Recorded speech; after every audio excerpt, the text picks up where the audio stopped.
I just saw that the MAGA crowd's got a new slogan. I guess it's Trump or death. They're hanging Trump or death banners all over baseball games and stuff like that. And I saw that and I was like, oh, that's not culty at all. Of how they're like, yeah, well, this is just because we've entered into a ritual suicide agreement on behalf of the autocrat we've deified, that doesn't make us a cult. It's like, okay. If you didn't already know, this is comedian and friend of the network Trae Crowder, a self-proclaimed progressive hillbilly from Tennessee doing whatever he can to fight right-wing indoctrination through comedy. Think of what it would do to the flag economy. Now listen, if that is what y'all are saying, I just got one request. Okay, please. Let me make the Kool-Aid, all right? I'm a trailer American. I know how to do it. All right, I have the ratios just right. I'll run the punch bowl. I'll make y'all little pallets on the ground, lay down some pellets for you, make it lovely, okay? That's all I would be honored. I'm just kidding. Unless you're going to do it. Pointing out the sheer absurdity of the MAGA movement's devotion to their dear leader with some absurdity himself, while also having some choice words for Trump insurrectionist / House Speaker Mike Johnson. Congressional Republicans have named the next speaker, an unheralded Louisiana feller named Mike Johnson. As soon as that happened, the rest of us went to Google his name with our fingers crossed going, please don't be crazy, please don't be crazy, please don't be crazy. But let's be honest, that's like looking up a random Jason Aldean song as a Southerner and thinking to yourself, please don't be an embarrassment to all I hold dear. It is absolutely going to be.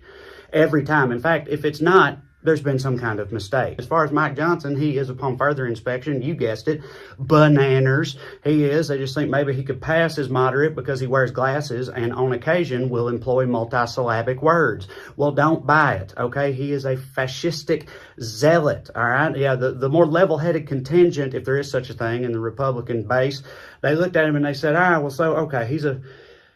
he's a seditious ideologue, but, you know, at least he's not a sex pest with a cartoonishly gigantic head. At least he's not pulling his out at the opera or showing pics on the floor of Congress. You know, I mean, and that's pretty good for us, right? I mean, after all, it's 2023 and we're the Republicans. This is literally the best we can do. Trae's not wrong here. One of the reasons why the Republican Party united around Johnson is that his persona and image appeal to whatever centrists are left in Congress, while his policies and worldview appease the MAGA extremists and religious zealots who now control the party. And Johnson is yet again facing a ton of backlash, and rightfully so, after CNN reporter Andrew Kaczynski obtained unearthed audio recordings of Johnson's views about the LGBTQ+ community. It's time for an honest conversation about homosexuality.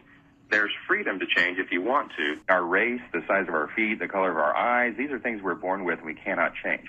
But what these adult advocacy groups like the Gay, Lesbian, Straight Education Network are promoting is a type of behavior.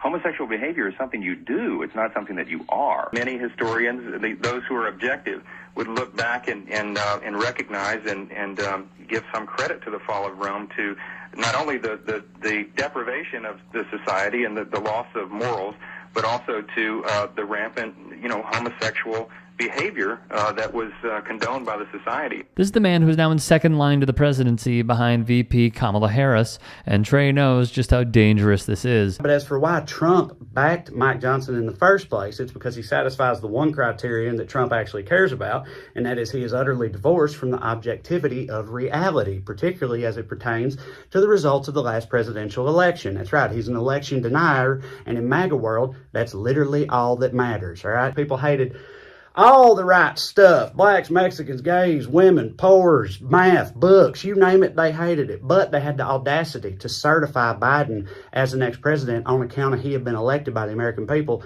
to be the next president. And for that sin, in MAGA world, they are cast out, shunned, labeled rhinos forevermore. That's how they roll, and that is terrifying. Don't let all the suburban business dad fool you, all right? This milquetoast maniac is every bit as dangerous as the rest of them, if not more so, due to his semblance of competency and ability to mask how insane he is. This is reality. God help us all.